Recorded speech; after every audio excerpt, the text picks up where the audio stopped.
আজকে কি হবে? আজকে হবে মণিপুর ভায়োলেন্স। মণিপুর ভায়োলেন্স সবাই শুনেছো, দীর্ঘদিন ধরে মণিপুর অশান্ত আছে। তার আসল কারণ কি, কোথা থেকে হচ্ছে, এটা সমস্ত কিছু আজকে খতিয়ে ডিসকাশন হবে, ঠিক আছে? কবে থেকে এই মণিপুর ভায়োলেন্স শুরু হলো, তার ব্যাকগ্রাউন্ডটা জানার দরকার আছে। কে যেই তারিখে মণিপুর ভায়োলেন্স দেখা দিল, যে 3 মে 2023, সেই দিনই কি তার ভায়োলেন্সের কোনো ইমিডিয়েট কোনো কারণ ছিল, সেইটাই কি কারণ, না আসলে ব্যাকগ্রাউন্ডে কোনো একটা কারণ আছে? এতে ভারত সরকারের কি রেসপন্স আছে, মণিপুর গভর্নমেন্টের রেসপন্স কতটা আছে, ঠিক আছে? মানে কিভাবে রেসপন্ড করেছে মণিপুর গভর্নমেন্ট, ভারত সরকার কিভাবে রেসপন্ড করেছে, ইন্টারন্যাশনাল কোনো কনস্পিরেসি আছে কি এই মণিপুর ষড়যন্ত্র, মানে মণিপুর মানে ভায়োলেন্সের পিছনে, এই সমস্ত কিছু খতিয়ে দেখা হবে। তো স্বাভাবিকভাবে আমরা যদি দেখি মণিপুর ভায়োলেন্সের কথা, তো ছোট্ট একটা ডেট থেকে শুরু করা যায়, যেটা হচ্ছে যেদিন বড় ঘটনাটা ঘটে 3 মে। একটা বড় প্রোটেস্ট র্যালি ছিল, সেই প্রোটেস্ট র্যালির থেকে লোকজন যখন ফিরে যাচ্ছিল, তখন দুই কমিউনিটির লোকের মধ্যে কিসের প্রোটেস্ট সেটাও জানা দরকার আছে, বা কারাই বা অ্যাটাক করলো সেটা জানা আছে। তো মণিপুর ভায়োলেন্সের আগে সে ব্যাকগ্রাউন্ডটা আগে একটু জেনে নেওয়া আমাদের দরকার আছে, ঠিক আছে, যে কি থেকে কোন জায়গা থেকে হচ্ছে। মণিপুরে এমনিতে যদি দেখা যায়, যদি জিওগ্রাফিক্যাল লোকেশনের ডিভিশন যদি দেখি, জিওগ্রাফিক্যাল ফিজিক্যাল ডিভিশন যদি দেখি, তাহলে পুরো মণিপুরের ল্যান্ডটাকে দুভাগে ভাগ করা যাবে। একটা হচ্ছে হিল এরিয়া, আর একটা হচ্ছে ট্রাইবাল এরিয়া। সরি, একটা হচ্ছে হিল এরিয়া যেখানে ট্রাইবসরা বসবাস করে, আর একটা হচ্ছে ভ্যালি এরিয়া। ভ্যালি কোনটা? সমস্ত রকম সব হিল থেকে যে এসে যেটা প্লেন হয়, প্লেন জায়গাটা, সেটা ভ্যালি আর কি, ঠিক আছে? তো এখানে হিল আছে, এইদিকে হিল আছে, চারিদিক দিয়ে মণিপুরটা হিল দিয়ে ঘেরা আছে। মধ্যে এখানে যে জায়গাটা আছে সেটা ভ্যালি, সেটাকে বলা হয় ইম্ফল ভ্যালি। এই ইম্ফল ভ্যালিটা হচ্ছে অ্যাকচুয়ালি যে ইম্ফল সিটি, যেটা যেখানে ক্যাপিটাল আর কি মণিপুরের। আর হিলের ওপরে কারা থাকে? সাধারণত ট্রাইবসরাই থাকে হিলের ওপরে, বা তো ল্যান্ডটাইড এই সমস্ত কিছু দেখার ব্যাপার আছে। আমি ছোট্ট করে আগে ভায়োলেন্সটা বলে দিই, কোথা থেকে কিভাবে শুরু হচ্ছে।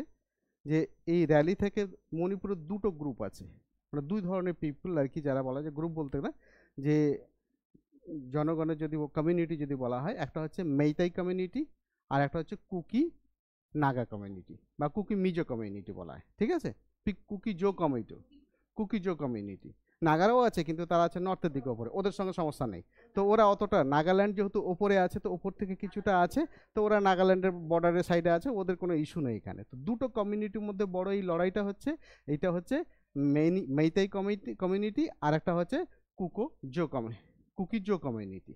তাহলে কুকি জো কমিউনিটির ব্যাকগ্রাউন্ড আমাদের জানার দরকার আছে, আর মেইতাই কমিউনিটির ব্যাকগ্রাউন্ড আমাদের জানার দরকার আছে, ঠিক আছে?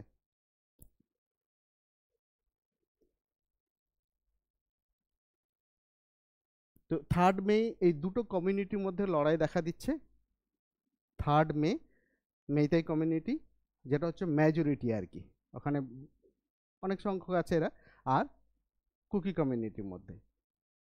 তো এর আসল কারণ কি, ওরা ইমিডিয়েট কজ কি, প্রক্সিমেট কজ কি, কিসের জন্য এই লড়াইটা লেগে গেল, সেই আন্দোলনটা? ইমিডিয়েট প্রক্সিমেট কজটা কি? প্রক্সিমেট কজ বলছে যে 14ই এপ্রিল 2023 সালে একটা মণিপুর হাইকোর্টের ভার্ডিক্ট আছে। মণিপুর হাইকোর্ট ভার্ডিক্টে বলে যে মেইতেই যে মেজর কমিউনিটি আছে, তাদেরকে শিডিউল ট্রাইব স্ট্যাটাসের জন্য সরকারকে, মণিপুর সরকারকে হাইকোর্ট একটা অর্ডার দেয়। হাইকোর্ট একটা অর্ডার ইস্যু করে বলছে, কারণ মেইতেই কমিউনিটি বহুদিন ধরে নিজেদের ট্রাইব ঘোষণা করার জন্য লড়াই করছে। তারা ওবিসি স্ট্যান্ডার্ডে আছে। তার মেইতেই কমিউনিটির মধ্যে কিছু কিছু লোক আবার তোমার শিডিউল কাস্ট পর্যন্ত পৌঁছাতে পেরেছে, কিন্তু শিডিউল ট্রাইবে নেই। তো এই মেইতেই কমিউনিটির লোকদের কথা হলো যে আমরা এসটি স্ট্যাটাস, ট্রাইবাল স্ট্যাটাস পাবো। তো তারা বহুদিন ধরে ফাইট করে আসছে। তো 14ই মে 2023 সালে মণিপুর হাইকোর্ট একটা অর্ডার ইস্যু করে। সেই অর্ডারের দ্বারা যে মণিপুর গভর্নমেন্টকে অর্ডার দেওয়া হয় যে তুমি রিকমেন্ডেশন করো সেন্ট্রাল গভর্নমেন্টের কাছে, যাতে মেইতাই কমিউনিটি শিডিউল ট্রাইব স্ট্যাটাস পায়। সেন্ট্রাল গভর্নমেন্ট দেবে, এই রিকমেন্ডেশন করো। এই যে রিকমেন্ডেশনের কথাটা সরকারকে বললো যে মেইতাই কমিউনিটি যাতে শিডিউল ট্রাইব স্ট্যাটাস পায়, তাহলে ওখানকার শিডিউল ট্রাইব কারা? কুকিজো।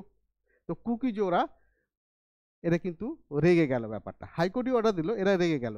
রেগে গিয়ে এরা কিন্তু ওদের ওই ট্রাইবাল স্ট্যাটাসে আসতে দেওয়ার পক্ষপাতী নয়, যে ট্রাইবাল স্ট্যাটাসে আসলে সমস্যাটা খুব গম্ভীর আছে। যে কেন ট্রাইবাল স্ট্যাটাসে আসতে দিতে চাইছে না। তোমরা 6th শিডিউল পড়েছো, 5th শিডিউল পড়েছো, তো ট্রাইবালদের নিজস্ব কিছু অ্যাডমিনিস্ট্রেশন আছে বা নিজস্ব কিছু জায়গা আছে। তো এই ব্যাকগ্রাউন্ড যদি আমি দেখি, তো এই প্রক্সিমেট কজ হচ্ছে যে এই ঘোষণা হওয়ার পরে 14ই এপ্রিল হওয়ার পরে 28শে এপ্রিল তারা মানে ছোটোখাটো মার্চ করতে করতে 28শে এপ্রিল একটা বড় মার্চ করে, সেই বড় মার্চ ঘোষণা করে।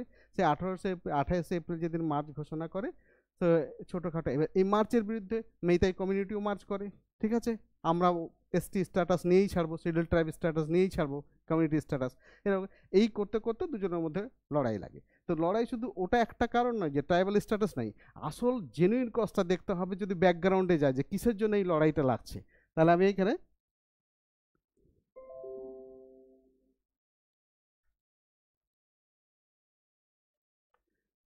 এটা হচ্ছে মণিপুরের ম্যাপ। মণিপুরে এই সাইডটা হচ্ছে, এই জায়গাটা হচ্ছে তোমার মায়ানমার দ্বারা বর্ডার আছে, ইন্টারন্যাশনাল বর্ডার। এই দিকটা ওপরে নাগাল্যান্ড আছে, এইদিকে তোমার ইন্ডিয়ান স্টেটস আছে। তাহলে মণিপুরে এই জায়গাটাকে যদি আমি জিওগ্রাফিক্যালি যদি ফিজিক্যাল ডিভিশনে ভাগ করি তো দুই রকমভাবে ভাগ করা যায়। একটা কি, একটা হচ্ছে ইম্ফল ভ্যালি। ইম্ফল ভ্যালিটা হচ্ছে এইটুকু, ঠিক আছে, এই মধ্যেখানে, এটা পুরোটা একটা মধ্যে একটা সার্কেল টানো, সেটা হচ্ছে ইম্ফল। চারিদিকে হিল আছে, সেই হিল থেকে যে হিলের যে ভূমিটা আস্তে আস্তে নামতে নামতে যেখানে এসে সমস্ত চারিদিকে হিল থেকে মধ্যেখানে যেটা ভ্যালি হয়েছে সেটা হচ্ছে ইম্ফল ভ্যালি। তাহলে এইটুকু হচ্ছে ধরো ইম্ফল ভ্যালি, ঠিক আছে, ইম্ফল ওয়েস্ট লেখা আছে, ইম্ফল ভ্যালি। তাহলে এই দিকটাই যারা বসবাস করে তারা হচ্ছে, এর উপরে নাগাল্যান্ড আছে, তাহলে নাগা সম্প্রদায়ের লোকেরা কিছুটা আছে, এরা ট্রাইব পড়ে। এই সাইডটা ইস্ট সাইডটা আর এই সাউথ সাইডটা পুরোটাই হচ্ছে কিন্তু কুকি, মানে কুকি যে ট্রাইবস যাদের কথা বলছি, এই যে মায়ানমার বর্ডারে আছে, এই মায়ানমার বর্ডারের সঙ্গে এই যে নিচের যে বর্ডারটা আছে এটাও মায়ানমারের সাথে আছে, সাউথের বর্ডারটা। এই পুরো বর্ডার এই এরিয়াতে এই জায়গাটাতে বসবাস করে কুকি জো ট্রাইবাল কমিউনিটি, ঠিক আছে। তো দেখো এই যে ইম্ফল ভ্যালিটা আছে যেটা হচ্ছে প্লেন ভ্যালি, এই ভ্যালি 10%, পুরো জিওগ্রাফিক্যাল এরিয়ার মাত্র 10%।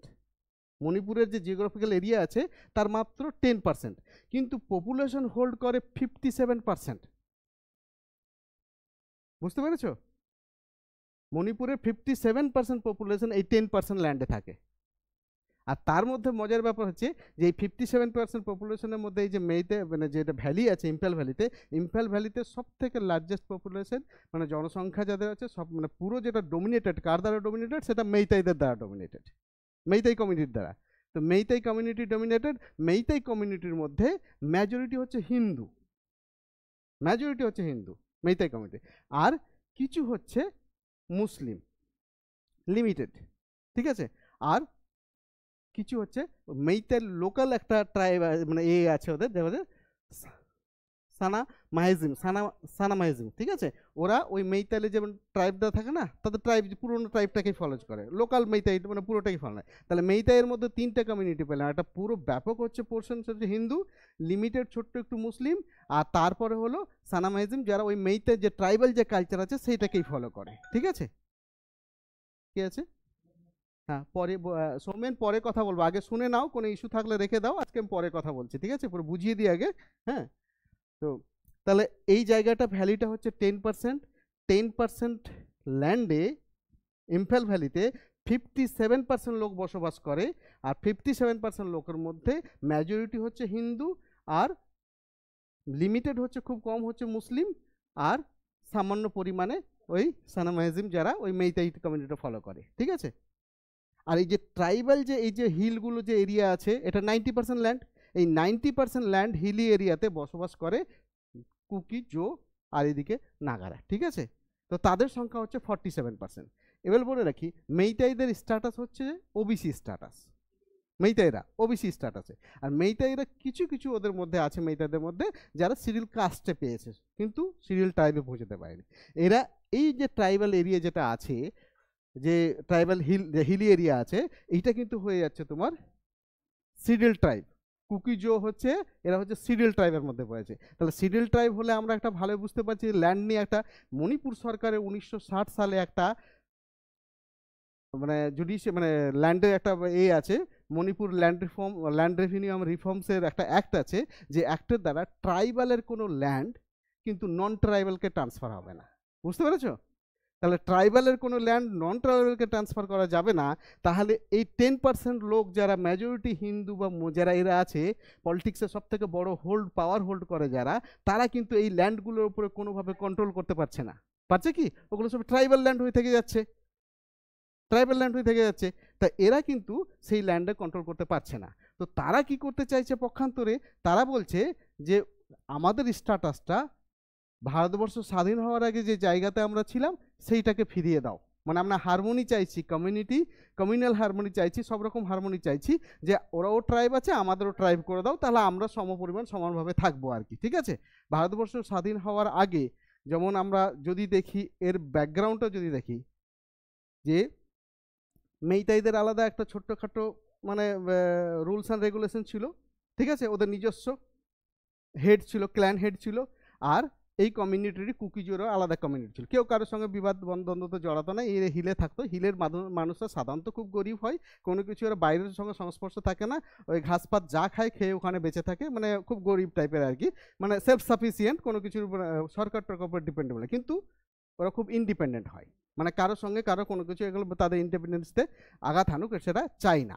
তো এই যখন দেখা হলো ঘটনা, তো 1891 সালে ব্রিটিশ সরকার কি করলো? মণিপুর দখল করে বসলো 1891 সালে।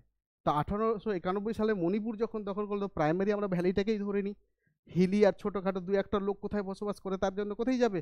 ঠিক আছে? তো ওই ল অ্যান্ড অর্ডার ওদের অ্যাডমিনিস্ট্রেশনকে মানতে কুকিরা খুব নারাজ ছিল আর কি, মানে ওদের যে নিজস্ব সিস্টেম ছিল সেই জায়গাতে ওদের প্রভাব পড়ছিল, যার কারণে কুকিরা একটা রিবেলিয়ন করে। ঠিক আছে?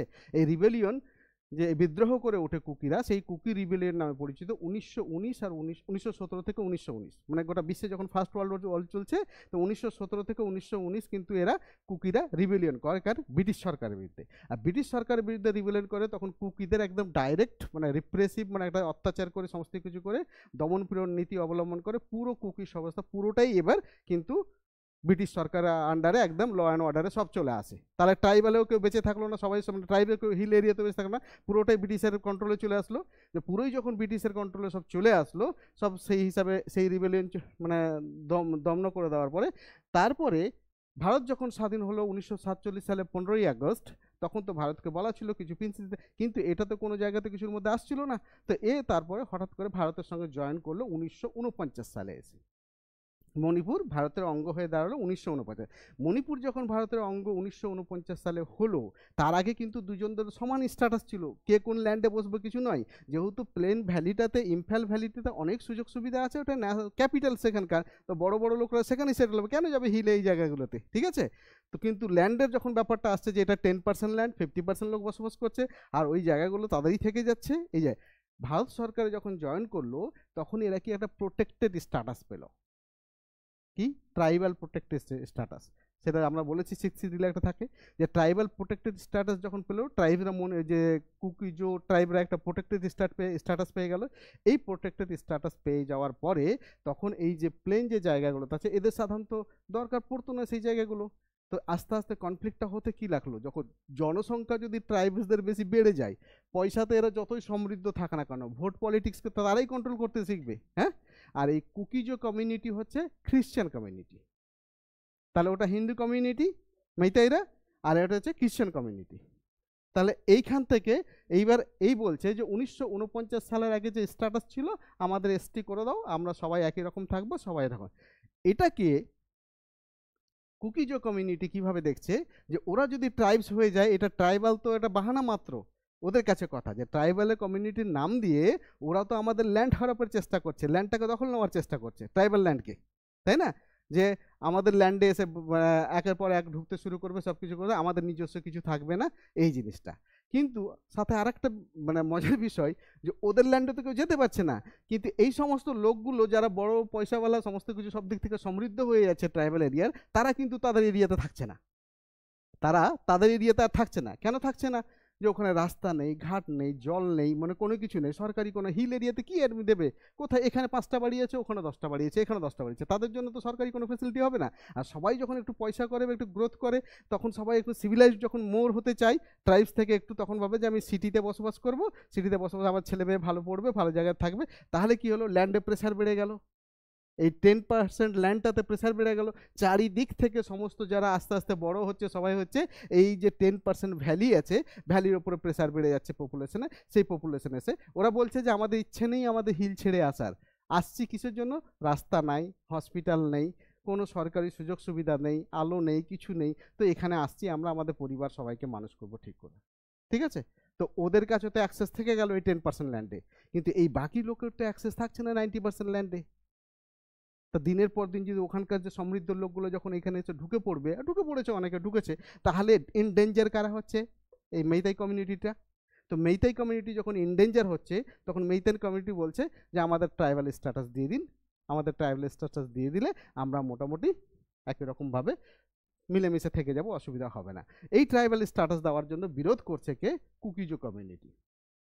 তাহলে 14ই এপ্রিল যখন ওদের ট্রাইবাল স্ট্যাটাস দেওয়ার জন্য মণিপুর সরকারকে একটা অর্ডার দেওয়া হলো যে তুমি রিকমেন্ডেশন করো সেন্ট্রাল গভর্নমেন্টের কাছে যাতে মেইতাই কমিউনিটি ট্রাইবাল স্ট্যাটাস পায়, তার জন্য একটা রিকমেন্ডেশন করো, সেইটার বিরুদ্ধে অল স্টুডেন্টস ইউনিয়ন মণিপুর যে আছে, অল ট্রাইবাল স্টুডেন্টস ইউনিয়ন, তারা কিন্তু মার্চ বের করলো রাস্তাতে, যে এটা হতে দেবে না, তাদের ট্রাইবাল স্ট্যাটাসে আসতে দেবে না, ঠিক আছে। এইটা হলো এদের পক্ষ থেকে যে আমরা মণিপুরে ট্রাইবাল হয়ে গেলে এই যে আসল উদ্দেশ্য হচ্ছে ল্যান্ডে দখল আর কি। আরেকটা ব্যাপার, সরকারের পক্ষ থেকে একটা প্রয়াস চলছে, কি প্রয়াস চলছে, মণিপুরে পলিটিক্যাল আফিভেলস একটা চেঞ্জ হয়েছে সরকার, সেটা দেখতে হবে। মণিপুরে এখন বিজেপি সরকার আছে, 2002 থেকে 2017 পর্যন্ত সেখানে কংগ্রেসের সরকার ছিল, ঠিক আছে। এইবার কংগ্রেসের সরকার 2017 সালের পর থেকে 2017 সালে বিজেপি ওখানে লার্জেস্ট পলিটিক্যাল পার্টি হিসাবে না বেরোলেও কিন্তু বিজেপি টেকনিক্যালি সরকার গঠন করতে সমর্থ হয়। লার্জেস্ট পলিটিক্যাল পার্টি কংগ্রেসই ছিল, কিন্তু বিজেপি সরকার গঠন করতে সমর্থ হয়। তারপরে 2022 সালে যে ইলেকশন হলো, 22 সালে ইলেকশন হয়ে বিজেপি কিন্তু লার্জেস্ট মেজরিটি হয়ে যায়। কেমন লার্জেস্ট? টোটাল 60টা সিট আছে মণিপুরে। এই 60টা সিটের মধ্যে এই ভ্যালিতেই হচ্ছে তোমার 40টা সিট, আর 20টা সিট হচ্ছে এই হিলি এরিয়াতে, ঠিক আছে। লোক সংখ্যা কম কম তাদের এ থেকে, তাই 40টা সিটে এবার টোটাল ওরা কি করেছে, এবার বিজেপি এই ভ্যালি আর হিল মিলিয়ে কিন্তু 32টা সিট পেয়ে গেছে। তাহলে বিজেপি সরকার গঠন হয়ে গেল। বিজেপি সরকার গঠন হওয়ার পর থেকে এবার সরকার যখন হলো, তাহলে এটা মেইতাই ডোমিনেটেড সরকার হলো। তাহলে মেইতাই ডোমিনেটেড সরকার হলো, তো সাধারণত যেমন বলা বিজেপি সরকার মানে হিন্দুদের ডোমিনেটেড, মানে যদি কথাটা হলো, তখন এই যে খ্রিশ্চান কমিউনিটি এদের সমস্ত এখানেও কিন্তু খ্রিশ্চান কমিউনিটি থেকেও কিন্তু বিজেপিতে এমএলএ আছে অনেক, এই 20টা এমএলএর মধ্যে। কিন্তু এই যখন 32টা ওরা পেয়ে গেল, তারপরে আস্তে আস্তে 7 নভেম্বর ওরা একটা কি করলো, যে ট্রাইবালরা যে আদিবাসী শব্দটা বুঝো তো, যে ফরেস্ট ডুয়েলিং, মানে ইন্ডিজেনাস ফরেস্ট ডুয়েলিং, মানে আমি ফরেস্টে আদিবাসী, আমার লিগাল রাইটস আছে, আমি বসবাস করব। তো এরা সেখান থেকে তাদের উৎখাত করার জন্য একটা ল পাস করলো, অর্ডার পাস করলো। কি পাস করলো? এই ল পাস করে বললো যে কিছু কিছু ফরেস্টকে ওরা, যেমন প্রোটেক্টেড এরিয়া, তারপরে তোমার ধরো ওয়াইল্ড লাইফ স্যাংচুয়ারি বা সিকিউর এরিয়া, এর নামে বিভিন্ন রকম নামে বলে ট্রাইবালদের ওখান থেকে বলছে ইন্ট্রুডার্স, তোমরা অনাধিকার প্রবেশ করেছো এই ফরেস্টগুলোতে, তোমাদের এখানে রাইট নেই, কেন প্রবেশ করেছো? সেখান থেকে তাদের ড্রাইভ আউট করতে লাগলো, ইভিকশন করতে লাগলো। ওটা করার মূল কারণ ছিল সাথে একটা, এরা অস্টেন্সিবলি সামনে যে কারণটা দেখাচ্ছে, কি দেখাচ্ছে ওটার সাথে সাথে যে কারণ দেখাচ্ছে, এই যে এগ্রিকালচারাল কাজ করে ট্রাইবসরা, এরা বেশিরভাগ কিন্তু ওখানে ন্যারকোটিক্স পপি কাল্টিভেশনে জড়িত। বুঝতে পেরেছো? ন্যারকোটিক্স ওই যে পপি ড্রাগসের ব্যবসাতে জড়িত। তো ল্যান্ডগুলোতে সে ড্রাগসের পপি কাল্টিভেশন করে, কেন এই মানুষগুলো পৌঁছাতে পারে না, তা ওরা কাল্টিভেশন করে, সেটা থেকে বড় একটা ড্রাগ র্যাকেটস তৈরি হয়, টেররিস্ট থেকে শুরু করে সমস্ত কিছু, বড় একটা ইন্টারন্যাশনাল মাফিয়া থেকে শুরু করে। আর এই যে কুকুজো কমিউনিটি যেটা আছে, এই যে এই বর্ডার ধরে এই ধরে এপারেও কিন্তু কুকি আছে, এপারটাতে মায়ানমারেও কিন্তু কুকি আছে।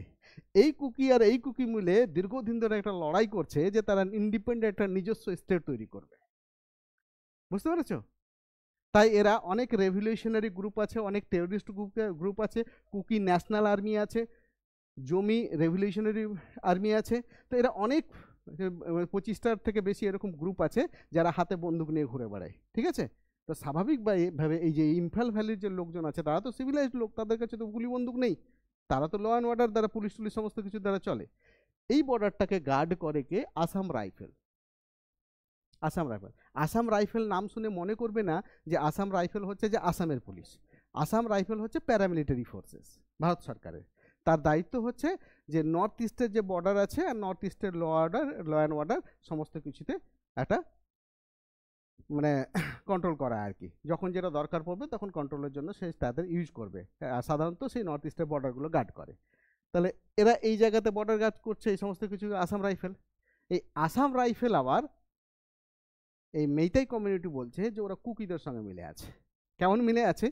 যে ইনফ্লাক্স হচ্ছে মণিপুর থেকে, টেররিস্ট থেকে শুরু করে আস্তে আস্তে লোক চলে আসছে, এপারে বাড়ি করছে, সব কিছু করছে, এই জিনিসগুলো হচ্ছে। তো এগুলো কি হচ্ছে, বর্ডার এরিয়াতে খুব সিকিউর স্ট্রং যদি না থাকে তো ধরো একটা কারাপশনের ব্যাপার তো থাকেই, যে কিছু পয়সা দিয়ে দিল বা কিছু সেটেল হয়ে গেল, ফাঁকাই তো মাঠের মতো তো ল্যান্ড, যে আমি ইন্ডিয়ান হতে চাই, কিছু হতে চাই।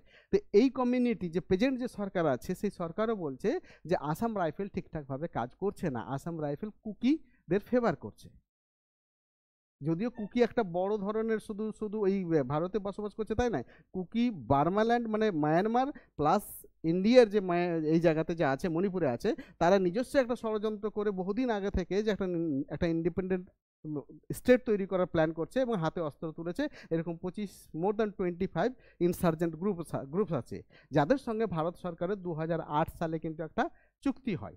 এই চুক্তি দিয়ে সিজ ফায়ার হয়, যে এই চুক্তিতে ভারত সরকার আছে, এই কুকি ইনসার্জেন্ট গ্রুপস আছে 25টা, আর আছে মণিপুর সরকার।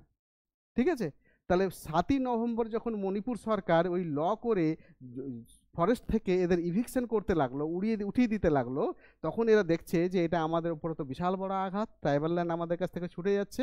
আমরা তো তাহলে মানে ট্রাইবাল ল্যান্ড ছুটে যাচ্ছে মানে কি, এগুলোতে সব আস্তে আস্তে এই নামে ওই নামে দিয়ে ওই protected forest, secure forest, wild life forest আর এগুলোর নাম দিয়ে, আর পপি কাল্টিভেশনের নাম দিয়ে যে আমাদের এখান থেকে সরিয়ে দেওয়া হচ্ছে, আর এই ল্যান্ড আগামী দিনে হয়তো দেখা গেলো মেইতাইদের হাতে তুলে দিবে সরকার। তো সরকার যেহেতু এখন মেইতাই ডোমিনেটেড, তাহলে মেইতাইয়ের, ওদের কথা হচ্ছে মেইতাইয়ের হয়ে কাজ করছে, এরা সেটাকে মেনে নিতে পারছে না।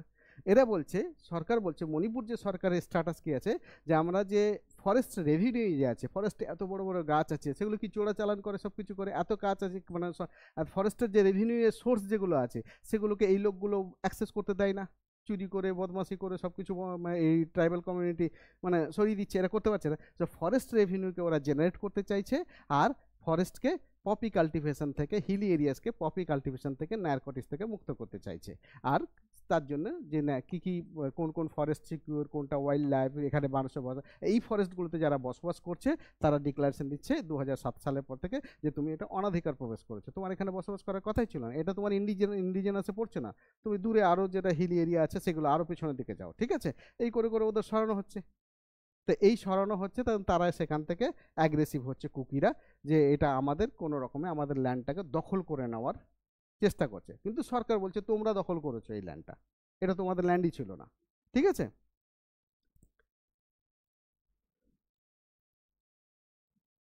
তো আমি একবার দেখিনি এখানে, এই যে এটা দেখছো ইম্ফলের, এটা পুরোটা, এই যে এটা হচ্ছে পুরোটাই ইম্ফল ভ্যালি। ইম্ফল ভ্যালি এটাই তো পুরোটাই হচ্ছে হিন্দু ডোমিনেটেড। এই এই যে অরেঞ্জ কালারটা দেখছো, ইয়েলো কালারটা দেখছো, সেটা হচ্ছে হিন্দু। এখানে ছোট্ট একটা গ্রিন কালার দেখছো, এটা হচ্ছে মুসলিমের পোর্শন।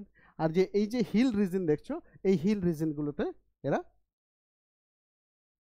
কুকি জো কমিউনিটি বসবাস করে। ওপরের দিকটাতে সেনাপতি ডিস্ট্রিক্ট যেটা দেখছো, এটা নাগাল্যান্ডের সঙ্গে লেগে আছে, এখানে কিছু নাগা কমিউনিটি আছে। ঠিক আছে? তাহলে এদের এদের চিন্তা হলো ট্রাইবাল ল্যান্ড থেকে আমাদের সরিয়ে দিচ্ছে। ওদের কথা হলো যে আমরা 10% ল্যান্ডে আমরা যে বসবাস করছি ওই অ্যাক্সেস পাওয়া যাচ্ছে না, ওই লোকগুলো আমার জমিতে এসে ঢুকে যাচ্ছে, আমার 10% ল্যান্ডে এসে যারা বড় হচ্ছে বলছে ওখানে রাস্তাঘাট কিছু নেই, সব কিছু নেই, আমরা এসে ঢুকে পড়লাম। দেখো কী হচ্ছে কনফ্লিক্টটা, ওই 10% ল্যান্ডের লোকের সংখ্যা বেড়ে যাচ্ছে। তো আস্তে আস্তেই ওই মেইতাইদের মধ্যে অনেক কিন্তু কুকি মিজো এরা এসে বসবাস করতে শুরু করে দিয়েছে। ঠিক আছে? অনেক কুকি মিজো যে বসবাস, তাদের মধ্যে ডোমিনেটেড এরিয়া কত হলো, এই যে চূড়াচাঁদপুর যে ডিস্ট্রিক্ট দেখছো, বিষ্ণুপুর ডিস্ট্রিক্ট দেখছো, এত দূর পর্যন্ত কিন্তু এরা চলে আসছে। ঠিক আছে? মানে এইগুলো সিটির না, এই যে এইটা সিটি না, পুরোটা এই বর্ডারটা, চূড়াচাঁদপুর বর্ডারটা পুরোটাই হচ্ছে কিন্তু তোমার কুকি ডোমিনেটেড। ঠিক আছে? বিষ্ণুপুর হচ্ছে এইটা এই বর্ডারটা, এই পার্টটা দেখা যাচ্ছে, এটা মিজো এই মেইতাই ডোমিনেটেড। দ্বন্দ্বটা, মারপিটটা, ঝগড়াটা এখান থেকে শুরু হচ্ছে। ঠিক আছে? তো এইটা ঘোষণা করার পরে অল ইন্ডিয়া ট্রাইবাল ফোরাম রাস্তায় নেমে পড়লো। ওরা রাস্তার নামার পর মানে ট্রাইবাল মানে স্টুডেন্টস অফ মণিপুর যারা রাস্তায় নামলো, নামার পরে এরাও রাস্তায় নামলো। এবার এই লাস্ট যখন 3 মে একটা বড় আন্দোলন হয়, সেখানে 1 লাখের অ্যাপ্রক্স পিপুল মানে একসাথে হয়েছিল, হয়ে তারা একটা পিসফুল প্রোটেস্ট করছিল, যে ট্রাইবাল সলিডারিটি মার্চ। সেখান থেকে যখন করে বাড়ি ফিরছিল যে যার, এই বাড়ি ফেরার পথে মেইতাই গোষ্ঠীরা তাদের অ্যাটাক করে ফেলে। ঠিক আছে, মেইতাইরা তাদের অ্যাটাক করে ফেলে। তো অ্যাটাক করে ফেলে, তো এবার যেখানে সেখানে এবার অ্যাটাক করতে করতে সঙ্গে সঙ্গে যেখানে সেখানে তখন ঝগড়া এবং দ্বন্দ্ব মানে মারপিট হয়ে যায় যেখানে যেখানে। এইবার দেখা গেলো যে হলো চূড়াচাঁদপুরে এই জায়গাটা থেকে ফিরতে গিয়ে হলো, এবার বিষ্ণুপুরে দেখা গেল ওখানে মেইতাই গোষ্ঠী আছে, তো মেইতাই গোষ্ঠী ওই ওখানকার লোকাল যে কুকি আছে তাদের উপর অ্যাটাক করে বসলো। চূড়াচাঁদপুরে যেখানে মেইতাই আছে, তো ওখানে যেহেতু ডোমিনেটেড কুকি আছে তাদের উপর অ্যাটাক করে ফেললো। এই করতে করতে এটা ভ্যালি থেকে শুরু করে চারিদিকে এটা ছড়িয়ে পড়লো। ঠিক আছে, এবং ঘটনা এমনই হলো যে তাকে থামা গেল না। 4 তারিখে শুট অ্যান্ড সাইট অর্ডার সরকারকে ঘোষণা করতে হলো, কারফিউ তো জারি হলো and shoot and sight order, এইরকম আর কি। তো সেই একদিনের ওই 1 উইকের মধ্যেই মানে মোর দ্যান 77 তো তোমার কুকি মারা গেল, 10 মেইতাই পিপুল মারা গেছে। আর আজ পর্যন্ত 2023 সাল থেকে 3 মে থেকে এই 3 মে পর্যন্ত যদি পরিসংখ্যান দেখা যায়, তাহলে 221 জনের বেশি মারা গেছে। আমি মে পর্যন্ত বলছি, 3 মে 2024 পর্যন্ত 221 জনের বেশি লোক মারা গেছে। তার মধ্যে মেজরিটি মাইনরিটি বলছি না, এই 2 কমিউনিটির লোক আছে। এই 2 কমিউনিটির মধ্যে ফাইটিং ক্লাস আছে, তারা ফাইট করছে। এরা তো মানে তোমার ইনসার্জেন্ট গ্রুপস আছে, এরা তো মিলিটেন্ট গ্রুপস আছে, কুকিরা, তাদের কাছে সবার কাছে অস্ত্র আছে। কিন্তু মেইতাদের কাছে সবার কাছে অস্ত্র নেই। মেইতাদের এত পপুলেশন আছে, সবার কাছে অস্ত্র নেই। মেইতাদের মধ্যে যে সিভিল অর্গানাইজেশন গ্রুপ আছে তারা ফাইট করছে, এই সমস্ত কিছু করছে। তো ব্যালেন্সটা একটু বিগড়ে গেছে। কেমন হয়েছে, সংখ্যায় কম হতে গেলে যাই হোক না কেন, তাদের কাছে তো অস্ত্র, তারা তো মিলিটেন্ট গ্রুপ কুকিরা, তাই না? কুকিরা তো মিলিটেন্ট গ্রুপ, ওদের সবার কাছে ঘাড়ে ঘাড়ে এই পয়সা, ফরেন পয়সাতেও সেই অস্ত্রগুলো আছে। ঠিক আছে, এর পিছনে কার হাত আছে সেটা ইন্টারন্যাশনাল আবার দেখা দরকার আছে। ঠিক আছে, তো মেইতাইদের কাছে সে অস্ত্র নেই। তো মেইতাইরাও টার্গেট করে সেই জায়গাতে বুদ্ধি করে আস্তে আস্তে কী হচ্ছে, অস্ত্রাঘাত লুণ্ঠনের কাজ চলছে। ঠিক আছে, এই যে আজ পর্যন্ত মণিপুরে যে দেখলে যে মোর দ্যান 8000 গভর্নমেন্ট উইপেন্স মানে লুট হয়েছে বা কিছু হয়েছে, তো এই লুট হওয়ার পেছনটাতে স্বাভাবিকভাবে কী হচ্ছে, এটা আর্মামেন্টই হলো কোনো একটা গ্রুপ, যে গ্রুপ একটা ডিজার্ম ছিল। ঠিক আছে, তাহলে তো ডিফেন্ড করতে পারবে কোনো একটা আর্মসের এগেনস্টে। ঠিক আছে, ডিজার্ম ছিল, সে এটা লুট করে দিয়ে কোনো একটা গ্রুপে মানে সে নিজেকে একটা ডিফেন্ড করতে লাগলো। আর ওরাও যে লুট করছে না, ওরাও করছে, ওরাও অ্যাটাক করছে, কিন্তু মেজরিটি যাতে মেইতাই গ্রুপ ছিল তারা কিন্তু ডিজার্ভের জায়গা থেকে একটা সলিড জায়গাতে আসলো।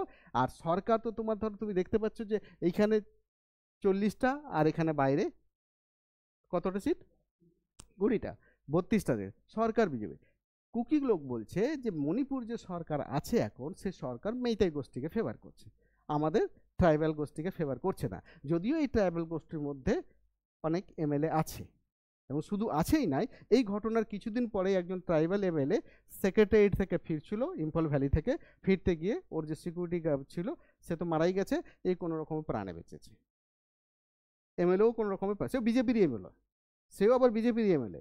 তাহলে পার্টিটাও বড় রোল প্লে করছে না, রোল প্লে করছে ও বিজেপি বলেও যে তাকে মারতে বাধ্য মানে ছাড়েনি আর কি। ঠিক আছে, তো রোল প্লে করছে এথনিক ভায়োলেন্স, সেটা হচ্ছে রোল প্লে করছে মেইতাই আর কুকি এই জায়গাটা।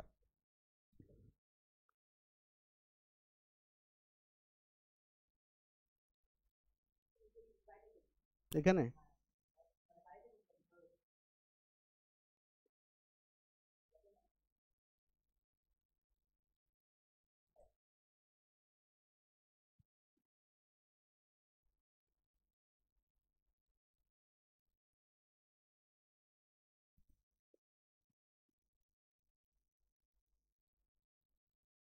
তাহলে ব্যাকগ্রাউন্ডে আমরা দেখলাম কি, ব্যাকগ্রাউন্ডে যে এই স্ট্যাটাস তার প্রোটেক্টেড স্ট্যাটাস হয়ে যাওয়ার জন্য অন্য একটা গোষ্ঠী এন্ডেঞ্জার্ড ফিল করছে। আর মায়ানমারের সঙ্গে যে বর্ডার আছে, মায়ানমারে কিন্তু রিসেন্ট কি হয়েছে, 2001 সাল থেকে ওখানে মিলিটারি শাসন শুরু হয়েছে। আবার যে ডেমোক্রেটিক গভর্নমেন্ট ছিল সেই গভর্নমেন্টকে সে মিলিটারিরা পাওয়ার থেকে সরিয়ে দিয়েছে এবং ক্ষমতা দখল করে নিয়েছে। এই ক্ষমতা দখল করে নেওয়ার পরে, ডেমোক্রেটিক গভর্নমেন্টকে সরিয়ে দেওয়ার পরে ক্ষমতাকে দখল করে, এইবার ওখান থেকে ওই মায়ানমারের যে মিলিটারি গভর্নমেন্ট আছে সেই মিলিটারি গভর্নমেন্টের সঙ্গে কিন্তু ওখানকার কুকিরা আবার লড়ছে। তো ওখানে একটা সিভিল ওয়ার হয়েছে, তারা কিন্তু ওই মিলিটারি গভর্নমেন্টের শাসনকে মানতে চাইছে না। ভারতের সঙ্গে যেমন কুকিরা কিছু লড়ছে, তো ইনসার্জেন্ট গ্রুপ, তাহলে মায়ানমার সরকারের সাথেও ওখানকার কুকিরা লড়ছে যে ওরা কারো শাসন মানতে চাইছে না, ওদের ইচ্ছা হচ্ছে যে এই দিকের কিছু কুকিজদের ল্যান্ড আছে বা কুকিজ বসবাস করে, আমরা কুকিজ বসবাস করি, তাদের নিয়ে আমরা নিজস্ব একটা তৈরি করব। তাহলে এই যে বর্ডারটা আমরা দেখলাম, এই দিকে বর্ডারটা ইস্টের দিকে, এই ইস্টের দিকে বর্ডারটা হচ্ছে সিন স্টেট বা চীন স্টেট বলা হয় মায়ানমারের। তো সেইখানে সিভিল ওয়ার শুরু হয়েছে, কাদের সাথে? কুকিদের সাথে আর মায়ানমার মিলিটারির সাথে। তো এই সিভিল ওয়ার যখন শুরু হয়েছে তখন মানুষ সাধারণভাবে ইনফ্লাক্স মানে ভিতরে ঢুকতে চেষ্টা করছে, যে ওখান থেকে সাধারণ মানুষ কি করবে, লড়াই করছে তো যায়, আমি অন্য মরবো কেন, তো আমি কোনো রকমের ঢুকে যেতে পারলে বেঁচে যাই, ভারতে যদি ঢুকে যেতে পারি। তাহলে প্রচুর পরিমাণে ইনফ্লাক্স হয়ে আছে। আর রিসেন্ট সেখানে জনসংখ্যা খুব বেড়েছে, ট্রাইবালদের এই কুকি কমিউনিটির জনসংখ্যা খুব বেড়েছে। এই জনসংখ্যা খুব বেড়ে যাওয়া আর এই ইনফ্লাক্স প্রচুর পরিমাণে আসাটা কুকি কমিউনিটির লোকজনদের, সেটা মেইতাই কমিউনিটির লোকজনকে খুব ভয়াবহ মানে ভীত করে তুলছে, সন্ত্রস্ত করে তুলছে, যে এরকম যদি হতেই থাকে তো তারাই তো একদম ডোমিনেটেড হয়ে যাবে, আর ভোট ব্যাংকে তারাই ডোমিনেটেড হয়ে গেলে তারাই পলিটিক্স কন্ট্রোল করবে, আমরা তখন আমাদের অস্তিত্বই হারিয়ে যাবে। ঠিক আছে, বুঝতে পারলে? আর এটার জন্য যে মেইতাই কমিউনিটির লোকজন আছে সে দায়ী করছে আসাম রাইফেলকে, যেহেতু বর্ডার গার্ড করছে আসাম রাইফেল, যে তুমি এটা প্রোটেকশন ঠিকঠাক দিতে পারছো না, কেন এত ঢুকছে। মণিপুর সরকার পর্যন্ত স্টেটমেন্ট দিয়ে বলছে যে সার্টেন মোর দ্যান 10,000 লাইক পিপুল মানে এন্টার্ড করেছে আর কি, এরকম মানে আসছে আর কি, 5,000 থেকে 10,000 লোকজন ভেতরে অলরেডি ঢুকে গেছে এবং তারা ছোটোখাটো জায়গায় নিজের নিজের মতো বসবাস করতে শুরু করছে। আর ট্রাইবাল ল্যান্ডে যখন ইন্টারেস্ট নেই সাধারণ মেইতার পিপুলদের, তারা ঢুকতে যাবে কেন কিছু করতে। এইবার পপি কাল্টিভেশনের পিছনে আরেকটা কথা আছে, যে সবই তো ট্রাইবাল লোকজন হচ্ছে নিঃস্ব, পয়সা টয়সা ওদের কাছে অস্ত্র আছে বিদেশি শক্তির দ্বারা, কিন্তু এই যে ফান্ড টান্ডে সমস্ত কিছু হতে পারে ফান্ড এসছে।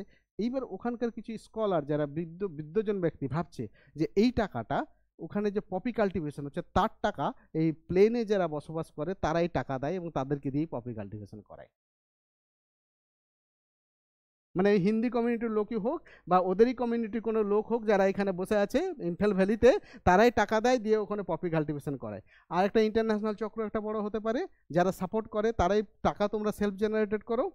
ঠিক আছে, তো যার কারণে ওই পপি মানে টেরোরিজম মিলিটেন্ট এই সমস্ত কিছু তার সোর্স বা ফান্ডকে কাটতে গেলে পপি কাল্টিভেশন বন্ধ করতে হবে। কেন পপি কাল্টিভেশন একটা মানে মানে লটারির মতো, রাত দিনে বড় ড্রাগ বিক্রি করে টাকা, তো সেটাকে কাল্টিভেশনটাকে যদি বন্ধ করা যায়, সে একটা ইন্টারন্যাশনাল র্যাকেটকে বন্ধ করা যাবে। ঠিক আছে, তাহলে এই মণিপুরের যে সিন বা চীন বর্ডার যেটা আছে, সেই বর্ডার প্রভিন্স যেটা আছে, সেই প্রভিন্সের যে কুকিরা তারা কিন্তু লড়াই করছে এখন মিলিটারির সাথে। তো লড়াই করার সাথে এই সাধারণ মানুষ বা ওরাও অনেক সময় বাঁচার জন্য, যারা হিট লিস্টেড হয়ে টপ লিস্টেড হয়ে যায় না, তারাও কিন্তু ভেতরে এসে প্রবেশ করছে। রিসেন্ট মণিপুর সরকার একটা স্টেটমেন্ট দিয়েছে যে 900 ইনসার্জেন্টস মণিপুর থেকে রিসেন্ট প্রবেশ করেছে বা করার কথা আছে এই মাসে, মানে তোমার সেপ্টেম্বর মাসের কথা বলছে, মানে ভেরি সেম 28 না 26, 28 কথা বলছে যে এরকম ইনফরমেশন আছে। এটা নিয়েও একটা সমস্যা চলছে। তো ব্যাকগ্রাউন্ডে আমরা পুরোটাই পড়ে গেলাম যে মেইতাই কমিউনিটি কি আর কুকি জো কমিউনিটি কি। এবার জোটা কি, ওই কুকিদের মধ্যে 38খানা ট্রাইবাল গ্রুপ আছে, একটাই যে কুকি আছে না, কুকিদের মধ্যে 38খানা ছোট ছোট ট্রাইবাল গ্রুপ আছে।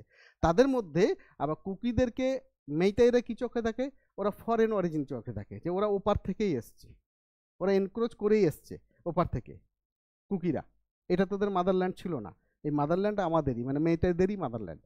তো ওরা ওদেরকে ফরেন অরিজিন মনে করেই দেখে। ঠিক আছে, কুকিদেরকে, হ্যাঁ তারা খ্রিশ্চান আর এরা হচ্ছে হিন্দু। ঠিক আছে, এবার সিডিল ট্রাইব স্ট্যাটাসের কথা আমি অলরেডি বলে দিলাম, যে মেইতাই যে সিডিল ট্রাইব স্ট্যাটাসের ডিমান্ড আজ থেকে করছে তাই নয়, মেইতাইদের ডিমান্ডটা অনেক দিন আগে, কিন্তু মেইতাইদের দুটো ডিমান্ডকে ভারত সরকার নাকচ করে দিয়েছে।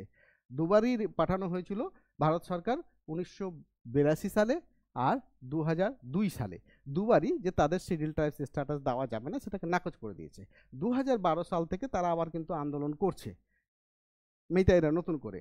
এই করতে করতে তারা পিটিশন করে, কোর্টে কেস করে হাইকোর্টে, হাইকোর্ট থেকে 14ই এপ্রিল সে ভার্ডিক্ট পেয়ে আবার একটা রিকমেন্ডেশনের জন্য সরকারকে বলা হয়েছে যে এই সরকার যাতে ভারত সরকারের কাছে পাঠায়, তাহলে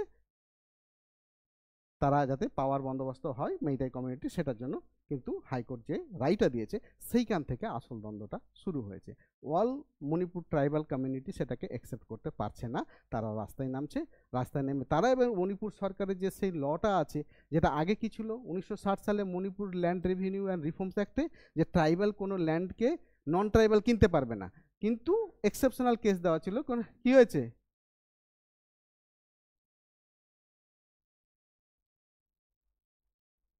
হোয়াট হ্যাপেন্ড? হ্যাঁ, কি হচ্ছে বলো? এদিকে চলে এসো, অসুবিধা হলে এদিকে চলে এসো। হ্যাঁ, তো ইউ গো আউট, তুমি বাইরে যাও। সচিন, বাইরে যাও।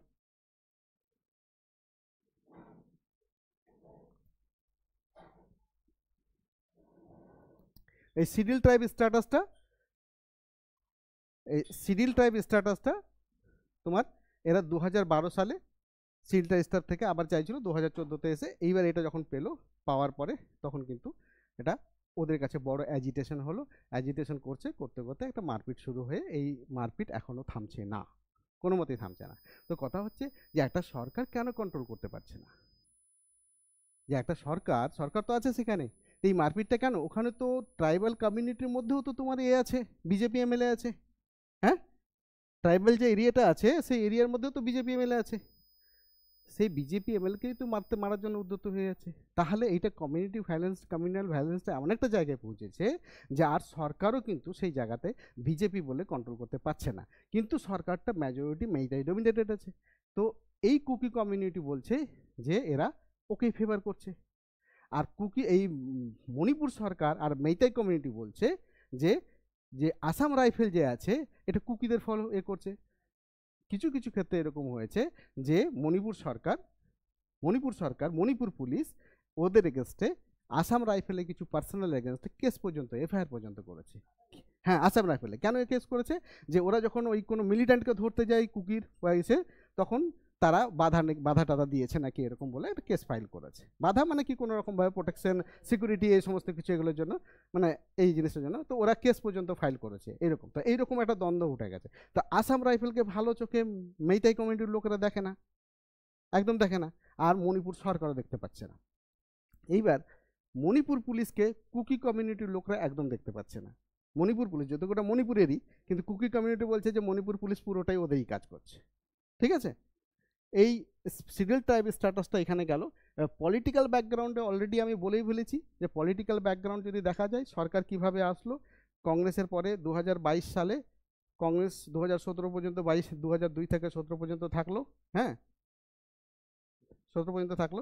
এইবার 17তে যে সরকার তৈরি করলো বিজেপি কিন্তু মেজরিটি ছিল না, লার্জেস্ট মেজরিটি কংগ্রেস ছিল, পারেনি কোনো রকমে অন্যান্য যাদের সাথে নিয়ে কিন্তু বিজেপি সরকার করে নিয়েছে। বিজেপি সরকার করার পরে 2022 সালে কিন্তু বিজেপি লার্জেস্ট মেজরিটি হিসেবে, মানে সিঙ্গেল মেজরিটি পেয়ে গেছে। সিঙ্গেল মেজরিটি পেয়ে যাওয়ার পর থেকে তখন কিন্তু এই মেইতাই ডমিনেটেড এই সমস্ত কিছু সমস্যাটা এসছে। ঠিক আছে, রিফিউজি ফ্রম মায়ানমার, অলরেডি আমি বলে ফেললাম যে মায়ানমার থেকে যে রিফিউজি আসছে, যারা শুধু রিফিউজি কি সাধারণ মানুষের বেশি, সাধারণ মানুষই আসছে, এরা তো আর্মড ইনসার্জেন্টও আসছে। যে কুকিরা যে লড়াই করছে, লড়াই করতে গিয়ে অনেক সময় অনেকে এপারে ঢুকে যাচ্ছে, আর সেই বর্ডার গার্ডটা ঠিকঠাক এদের কথা তো হচ্ছে না। আর যতই দেখ না, ভারত সরকার তো চেষ্টা করছে স্বতঃস্ফূর্ত ঠিকঠাক গার্ড দেওয়ার জন্য, কিন্তু সে পারছে না। ওই ওই 7ই নভেম্বরের পরে আবার কি করলো, মার্চ মাসে এসে মণিপুর সরকার, লড়াইটা লাগছে কি করে, লড়াইটা তো 3 মে 3 মেতে গিয়ে বড় প্রকট ধারণ করলো। তো 7ই নভেম্বর তো প্রথমে করলো যে কি ওই ল্যান্ড থেকে ওদের রাইটকে সরিয়ে দেওয়া হলো, আর তারপরে তোমার মার্চ মাসে এসে বলছে যে যে আমাদের যে সিজ ফায়ার ছিল, এগ্রিমেন্ট যে ছিল 3টের, আমরা তুলে নিলাম। তার মানে আমরা কুকিদের এগেনস্টে অস্ত্র ধরতে এবার তৈরি থাকলাম মণিপুর সরকার। এতদিন কুকিদের এগেনস্টে মণিপুর সরকার, কুকি মিলিটেন্ট গ্রুপস আর সেন্ট্রাল গভর্নমেন্ট, 3 জনের কিন্তু সিজ ফায়ার ছিল মিলে একটা এগ্রিমেন্ট হয়েছিল। সেই এগ্রিমেন্ট 2008 সালে হয়েছিল। সেই এগ্রিমেন্টকে কিন্তু এইবার 2023 সালের মার্চ মাসে এই মণিপুর যে গভর্নমেন্ট আছে বললো যে আমরা নিজেদের উইথড্র করলাম। তার মানে এবার দ্বন্দ্ব লাগবে, উইথড্র করে নিয়েছে এরা, যদিও সেন্ট্রাল গভর্নমেন্ট এটার একটা মানে ঠিকঠাকভাবে মানে নিন্দা করেছে আর কি। আর সাথে যে হাইকোর্ট যে রায়টা দিয়েছিল সেই রায়টাকে কিন্তু সুপ্রিম কোর্ট ক্রিটিসাইজ করেছে। কেন হাইকোর্টের দেখবে স্বতঃস্ফূর্তভাবে এখন বড় বড় সমস্যার মূল কারণ হচ্ছে হাইকোর্টের রায় বা সুপ্রিম কোর্টের রায় অনেক জায়গাতে, ঠিক আছে। এগুলো কিভাবে হচ্ছে, কি জেনারেটেড আছে, মানে কোন জিনিসটা কারাপ্টেড আর কোনটা ঠিকঠাক, এগুলো বোঝার ব্যাপার আছে। ভেতর থেকে কে কাজ করছে, কার দ্বারা কোন জিনিসকে মার্কেটে নিয়ে আসা হচ্ছে। ইন্টারন্যাশনাল পলিটিক্স খুব কঠিন, খুব কমপ্লেক্স হয়ে পড়েছে এখন, ঠিক আছে। যে কেনই বাংলাদেশেও কেন হাইকোর্টের রায় থেকে ঝামেলা লাগলো, ঠিক আছে, এখানেও কেন সেই হাইকোর্টের রায় থেকে সে দ্বন্দ্ব শুরু হচ্ছে, ঠিক আছে। তো বিভিন্ন জায়গাতে সেই এই দ্বন্দ্বগুলো হচ্ছে। রিফিউজি ফ্রম মায়ানমার একটা বড় মানে কনসার্ন হচ্ছে। আর ইন্টারন্যাশনাল ফ্যাক্টরস কি হচ্ছে, মণিপুর সরকার তো বলছেই, এবং আমাদের হোম মিনিস্টার সেও স্টেটমেন্ট দিয়েছে যে large influx of Kukis from the Myanmar border is cause of concern of the Meitei community. যে প্রচুর পরিমাণে কুকিরা ঢুকে পড়ছে, যার সেটা মেইতেই কমিউনিটির মধ্যে বড় একটা কনসার্ন হয়ে দাঁড়িয়েছে। তাদের মানে তাদের আইডেন্টিটি ক্রাইসিস হয়ে দাঁড়াচ্ছে আর কি এটা। মণিপুর সরকারও সেই একই কারণ বলছে। আর দুটো কমিউনিটির মধ্যে একটা মিসআন্ডারস্ট্যান্ডিং বলছে, প্লাস ইন্টারন্যাশনাল ফ্যাক্টর হিসাবে বিপুল পরিমাণে রিফিউজি ঢুকে পড়ছে। আর তারা শুধু যে খালি হাতে ঢুকছে না, ইনসার্জেন্টও ঢুকছে, সেটাই ঢুকছে। তাহলে তারা ভারতবর্ষকে আবার ডেস্টাবিলাইজ করার চেষ্টা করবে, এবং তাদের প্ল্যানেই যেহেতু ছিল যে কুকিদের নিয়ে একটা আলাদা দেশ তৈরি করার, তাহলে ভারতের সঙ্গে আবার একটা ভারত কোনো রকম সেটা আটকে রেখেছিল, একটা পিস টুস ছিল তাদের সঙ্গে। এখানে ইন্টারন্যাশনাল ফ্যাক্টরের মধ্যে বড় একটা হচ্ছে চাইনিজ ফ্যাক্টর।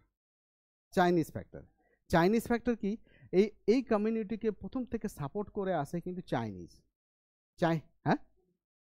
হ্যাঁ, চাইনিজ ফ্যাক্টর। চাইনিজ গোটা সাউথ এশিয়াতে ভারতবর্ষের একটা হেজমনি, একটা পাওয়ার। ও ভাবছে সাউথ এশিয়াতে মানে আমি একটা বড় পাওয়ারফুল কান্ট্রি, আমাকে চ্যালেঞ্জ করার মধ্যে কোনো জায়গাতে যেটা না পারে। তো ভারতকে ডেস্টাবিলাইজেশন করার প্ল্যানের মধ্যে একটা এই প্ল্যান হচ্ছে যে এদের দিয়ে ভারতকে ডিস্টার্ব করার চেষ্টা করতো, ডিস্টার্ব করে বরাবরই আর কি। এরা এই অস্ত্র পাই কোথায়, এদের অস্ত্র যোগান কে দেয়, কুকিদের, ঠিক আছে। এই ফান্ডের বড় একটা অংশ কিন্তু চাইনিজদের থেকে, ঠিক আছে।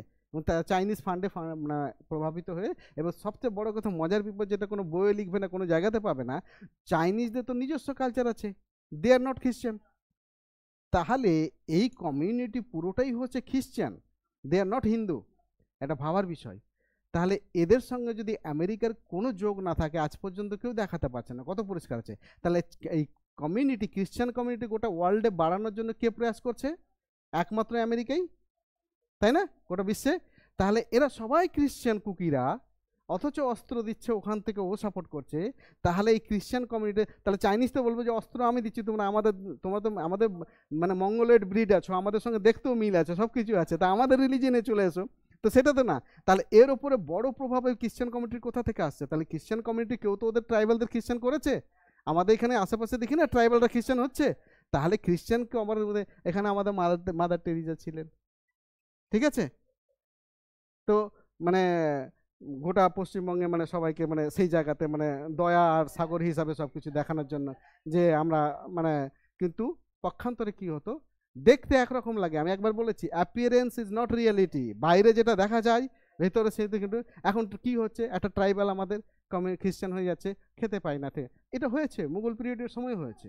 কি ছিল, মুঘল পিরিয়ডের সময় হিন্দুই কনভার্টেড হয়েছে মুসলিমে। কেন হয়েছে? হিন্দুদের মধ্যে অনেক কাস্ট ক্লাস ছিল, ভাগ ছিল।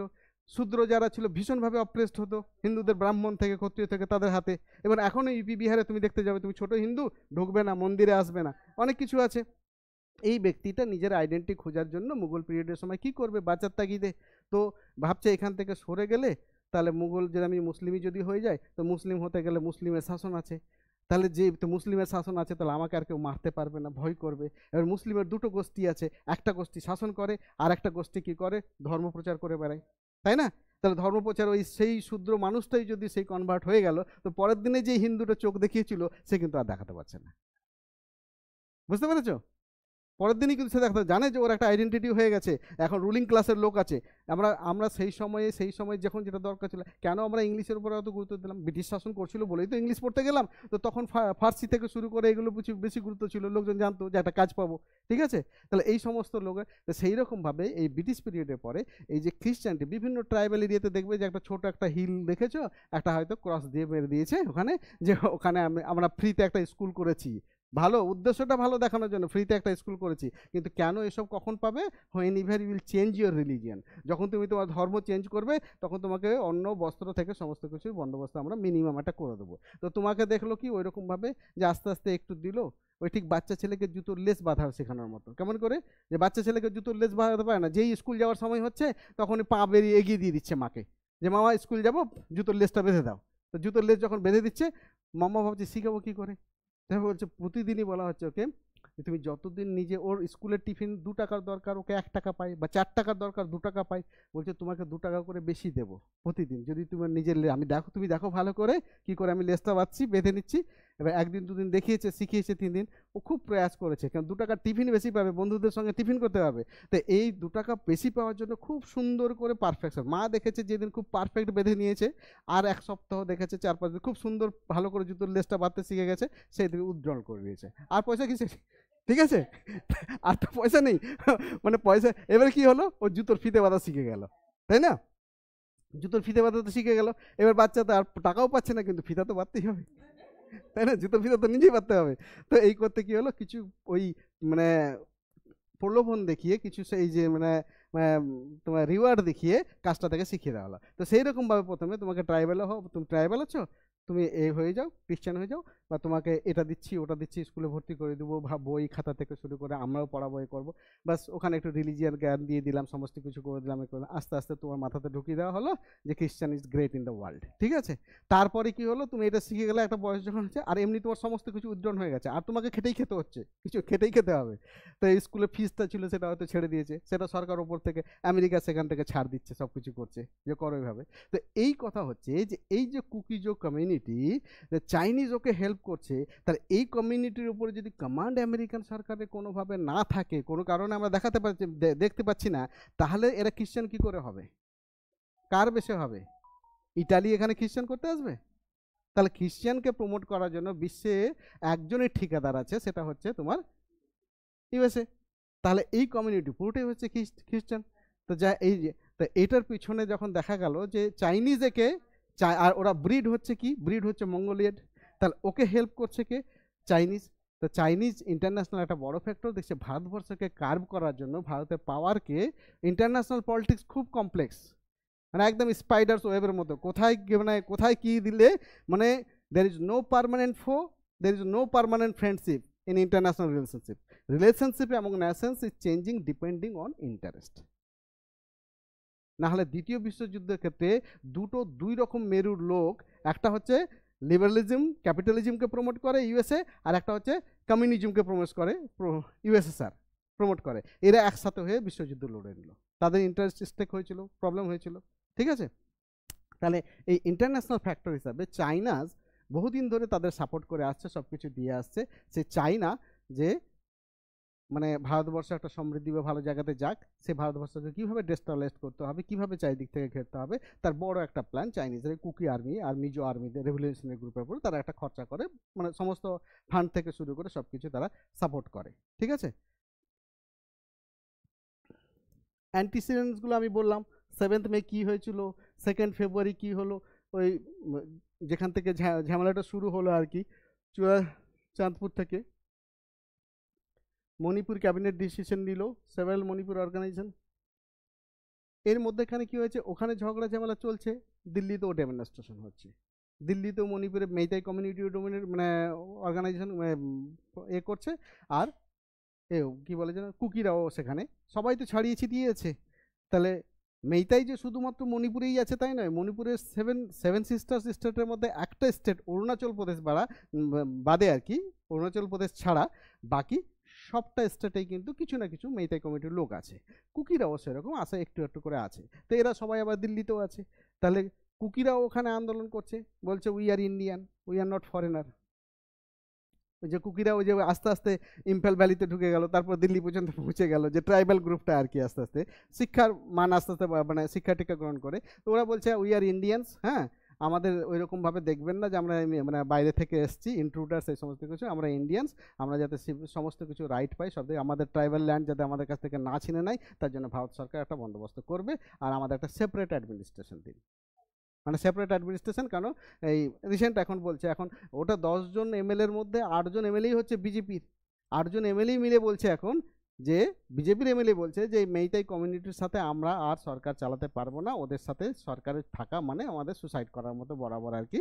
হ্যাঁ, তো আমাদের জন্য একটা সেপারেট অ্যাডমিনিস্ট্রেশনের বন্দোবস্ত করা হোক। ঠিক আছে।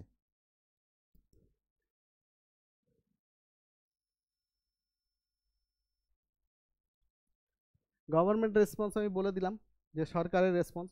সরকার আসাম রাইফেলকে দায়ী করছে, ঠিকঠাক করে কন্ট্রোল করতে পারছে না, প্রচুর পরিমাণে ইনফ্লাক্স চলে আসছে। সরকার নিজেই রেসপন্স করছে ঠিকঠাকভাবে। কীভাবে রেসপন্স করেছে, যে সরকার এই যে এপ্রিল মাসে যে ঘটনা 14 এপ্রিল পর থেকে যা হয়েছে, 28 এপ্রিল মণিপুরের যে চিফ মিনিস্টার আছেন এন বীরেন সিং, তার কিন্তু একটা ওই চুরাচাঁদপুর ডিস্ট্রিক্টে একটা ওপেন জিম মানে ইনাগুরেট করার কথা ছিল, ও নিজেরই যাওয়ার কথা ছিল, যে নিজে ইনাগুরেট করবে। কিন্তু ইনাগুরেট করার আগের দিনই এমন একটা হলো, সেই জিমটাকে কুকিরা সব পুড়িয়ে দিল। কুকিরা পুড়িয়ে দিল। 28 তারিখে এমন হলো যে 28 তারিখে সে কারফিউ জারি করতে হলো, 28 এপ্রিলে কারফিউ জারি করতে হলো। মানে যেটা চিফ মিনিস্টার ইনাগুরেট করতে যেত, সেই চিফ মিনিস্টার যে জিমটাকে ইনাগুরেট করতো সেটাকে কুকিজোরা পুড়িয়ে দিল আর কি, চুরাচাঁদপুর ডিস্ট্রিক্টে। ভায়োলেন্ট রিকান্টলি হতেই আছে, এই ভায়োলেন্ট থেমে থাকেনি। মধ্যেখানে একটা ভিডিও সবাই দেখে হবে যে 19শে জুলাই একটা ভিডিও সারফেস হয়েছে, যেখানে 2জন মহিলাকে ন্যাকেড প্যারেড করানো হচ্ছে।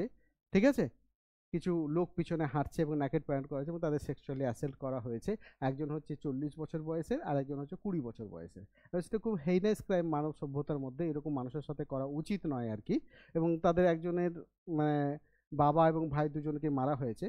ওই ভিকটিমদের মধ্যে একজনের কথা হচ্ছে যে আমাদের তো আমরা পালিয়ে পুলিশের কাছে গেছিলাম বা যাচ্ছিলাম, এর মধ্যে পুলিশ ভিকটিমদের মধ্যে একজনের কথা বলা হচ্ছে, এটা মানে এটা পরিষ্কার নয়, যেহেতু আমি নিজেও শুনিনি কোনো জায়গায়, যে শোনা যাচ্ছে যে যে পুলিশই নাকি হাতে তুলে দিয়েছে। পুলিশের কথা হচ্ছে যে আমরা তাদের বাঁচানোর জন্য সেই এরিয়া থেকে রেস্কিউ করে এনেছিলাম, কিন্তু আমাদের আনার সময় আমাদের কাছ থেকে জোর করে কিন্তু মেইতাই কমিউনিটির লোকরা ছিনিয়ে নিয়ে যায়, জোর করে ছিনিয়ে নিয়ে গেছে। ছিনিয়ে নিয়ে গিয়ে এদের মানে মানে সেক্সুয়ালি অ্যাসল্ট থেকে শুরু করে জঘন্যভাবে যত রকম মানে ন্যাকেড মানে প্যারেড করানো থেকে শুরু করে সমস্ত কিছু হয়েছে। সেই ভিকটিমটা 2 মাস পরে সারফেসড হয়েছে, মানে সেই ভিডিওটা, ইন্টারনেট বন্ধ ছিল সেখানে। তো সরকার শুট অ্যান্ড সাইট অর্ডার করেছিল, ইন্টারনেট বন্ধ করেছিল, বিভিন্ন রকম অ্যাকশন নিয়েছিল। নেওয়ার পরেও ভায়োলেন্স কিন্তু মানে তারপর প্রচুর পরিমাণে রিলোকেট করেছে। যেখানে মেইতাই কমিউনিটি বেশি আছে ওখানে যদি কিছু কুকি আছে, সেই কুকুকে সেখান থেকে তুলে নিয়ে একটা সেফ জায়গাতে রিফিউজি ক্যাম্পে নিয়ে গেছে। এবার যেখানে কুকি বেশি আছে ওখানে যদি মেইতাই কমিউনিটি কিছু আছে ওই প্লেন এরিয়াতে, চুরাচাঁদপুর ডিস্ট্রিক্টে, সেখান থেকে সেই মেইতাইদের সরিয়ে নিয়ে গিয়ে একটা রিফিউজি ক্যাম্পে নিয়ে গেছে। এরকম মোর দ্যান 45,000 পিপুলকে মানে সরাতে হয়েছে সরকারকে বরাবরই, মানে এই কাজ এতে এই চলতেই আছে। এরই মধ্যে যত রকম অ্যাটাক, যত রকম কিছু থাকে, পুলিশের ওপর অ্যাটাক থেকে শুরু করে পুলিশের অস্ত্র ছেনা থেকে শুরু করে সমস্ত ঘটনা ঘটেই যাচ্ছে, মানে এটা থামার নামই নিচ্ছে না। ওয়ারিং গ্রুপসগুলোর মধ্যে কে কে আছে, যে আরামবাই, তেনগল অ্যান্ড মেইতাই, লিপুল, এরা সিভিল অর্গানাইজেশন মেইতাইদের, এরা আছে। আর কুকিদের মধ্যে তো কুকি ইনসার্জেন্টস 25টা, মানে আমরা বলেই দিচ্ছি যে 25 রকম ইনসার্জেন্টস মিনিমাম আছে আর কি, যে এরা নিজেরা আগে থেকেই অস্ত্রশস্ত্র সজ্জিত আছে। তো 19শে জুলাই যে ভিডিওটা, যেটা যে ভিডিওটা সারফেস হলো, তো তারপরে 20 জুলাই আমাদের প্রধানমন্ত্রী প্রথম এই ব্যাপারে মুখ খুলেছিলেন এবং সেটাকে খুব খারাপ জঘন্য অপরাধ বলে বলেছিলেন। এবং মানে যারা এই ঘটনা ঘটিয়ে তাদের উইল নট বি স্পেয়ার্ড, তাদের ছাড়া হবে না। কিন্তু অপোজিশন সেটাকে নিয়ে এটা মানে এই ঘটনাটা কেন মণিপুরে এটা হচ্ছে, এতদিন হচ্ছে, সুপ্রিম কোর্ট এই ঘটনা দেখার পরে সাথে সাথে নিজে থেকে সুমোটো একটা কেস রেজিস্টার করে।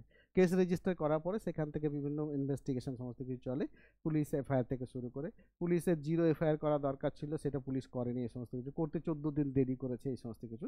এগুলো নিয়ে মণিপুর সরকারকে অনেক একটা ভৎসনার মুখে পড়তে হয়। ওরা যে এফআইআরগুলো আজ পর্যন্ত করেছে, কত হাজার এফআইআর করেছে, কি হয়েছে না হয়েছে, তার ডাইরেক্ট পরিষ্কার বিবরণ সুপ্রিম কোর্টে চাইলেও সেই ঠিকঠাক কিন্তু এখনো পাইনি আর কি, মানে তারা হয়ে উঠতে পারেনি। বিদ্রোহ সামলাতে বন্ধ, ঝামেলা সামলাতে বন্ধ থাকবে না, এগুলো নিয়ে দৌড়াদৌড়ি করবে আর কি, তো এই অসুবিধা। তো সুপ্রিম কোর্ট সেটা নিজে থেকেই আবার একটা কমিটি গঠন করেছে, চিফ জাস্টিস রিটায়ার্ড যারা আছেন বিভিন্ন জম্মু অ্যান্ড কাশ্মীর থেকে শুরু করে দিল্লি থেকে শুরু করে এদের নিয়ে একটা কমিটি, যে তাদের রিহ্যাবিলাইটেশন, যারা এই যে তুলে নেওয়া হয়েছে যাদেরকে যেখান থেকে সরানো হয়েছে তারা যে ঠিকঠাক রিহ্যাবিলাইট হতে পারে, তারা যে মানে রিফিউজি ক্যাম্প থেকে ঠিকঠাক যাতে ঠিক জায়গাতে পৌঁছাতে পারে, তার জন্য কিন্তু সরকার একটা কমিটি, মানে সুপ্রিম কোর্ট নিজে একটা কমিটি তৈরি করেছে। অপোজিশন, এবার তো ইন্ডিয়া জোটের কথা আসতে হবে। অপোজিশন কি করলো? অপোজিশন এই পরিস্থিতিতে দেখলো যে মণিপুরে তো মানে মানে উত্তাপ আছে, তো এতেই রুটি সেকে নেওয়া ভালো দরকার আছে, ঠিক আছে, হ্যাঁ, তো উত্তপ্ত আছে, তো এতেই ও ভেবেছিল অপোজিশন ইন্ডিয়া জোট, এতে আমরা বোধহয় কাজ করে নিতে পারবো। অনেক লোক তো অনেকেই, যেমন মিজোরামের যিনি, মিজোরাম নিচে স্টেট যে আছে, যে মিজোরাম স্টেটের যে ভাইস প্রেসিডেন্ট ছিল ও খ্রিশ্চান, ও কিন্তু প্রেসিডেন্টশিপ বিজেপি ছেড়ে দেয়। বিহারে এরকম ঘটনা ঘটেছে, বিহারে একজন পার্টি ছেড়ে দেয় বিজেপি, ঠিক আছে। তো ওখানে কুকি যে এদের মধ্যে বিজেপি আছে তারাও আস্তে ছাড়াছাড়ি করছে, এই সমস্ত কিছু হচ্ছে, একটা ঝামেলা। কারণ বললাম যে 10টা এমএলএ এর মধ্যে 8টা এমএলএই যারা যারা কুকি কমিউনিটির, তারা বলছে যে ওই মেইতেই সরকারের সাথে আর আমরা মানে মানে এ করতে পারবো না, ওই সেক্রেটারিতে গিয়ে বসে মানে একই শাসন করতে পারবো না, আমাদের একটা আলাদা শাসন ব্যবস্থা বা একটা স্পেশাল অ্যাডমিনিস্ট্রেশন সিস্টেম আমাদের জন্য একটা করার কথা ওরা বলছে আর কি, ঠিক আছে। তো ইন্ডিয়া জোটও সেইভাবে কিছু না পেয়ে চারিদিক থেকে ফাঁদ পেতে বসলো, নো কনফিডেন্স মোশন ডেকে দাও বিজেপির এগেনস্টে, ঠিক আছে। তো বিজেপির এগেনস্টে নো কনফিডেন্স মোশন ডেকে বসে পার্লামেন্টে বসে মোদিকে বাধ্য করলো ভাষণ দিতে আর কি। তো মোদি 2 ঘন্টার মতো ভাষণ দিলেন, প্রাইম মিনিস্টার মোদিজি। তো ভাষণ দেওয়ার ক্ষেত্রে সমস্ত কিছু বললেন আর কি, যে কি হচ্ছে না হচ্ছে। তো সরকার তো মেজরিটিতে ছিল, তাকে তো নো কনফিডেন্স দেখে তার কিছু করতে পারবে না, কোনো কিছু করতে পারেনি। মিডিয়া কভারেজের কথা বললে, মিডিয়াতে ঠিকঠাক করে মানে অপোজিশনরা ব্লেম করছে বা যেই করছে যে এটা ঠিকঠাক মিডিয়া কভারেজ ন্যাশনাল মিডিয়াতে হয়নি, রিজনাল লোকাল মিডিয়াতেই থেকেছে, ন্যাশনাল মিডিয়াতে এত ভায়োলেন্সটা নিয়ে আমরা দেখতে পাইনি, যে আকারে বা চরম আকারে ভায়োলেন্স ওখানে দেখা যাচ্ছে এখানে দেখা যায়নি।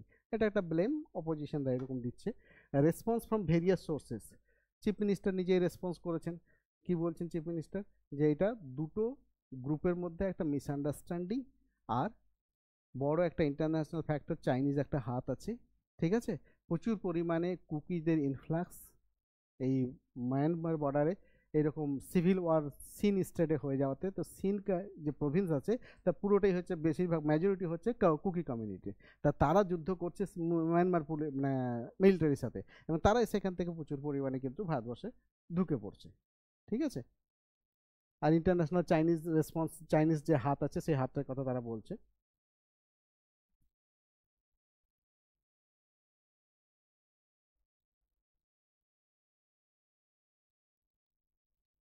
এখানে দেখতে পাবে নাগাল্যান্ড ওপরে বর্ডার আছে, এই যে মণিপুরে দেখলে এই জায়গাটা, এই জায়গাটা হচ্ছে তোমার ওপরে কিছুটা নাগা আছে, এইটা হচ্ছে পুরোটাই মায়ানমার বর্ডার, এই নিচেটা সাউথটা এটা পুরোটাই মায়ানমার বর্ডার।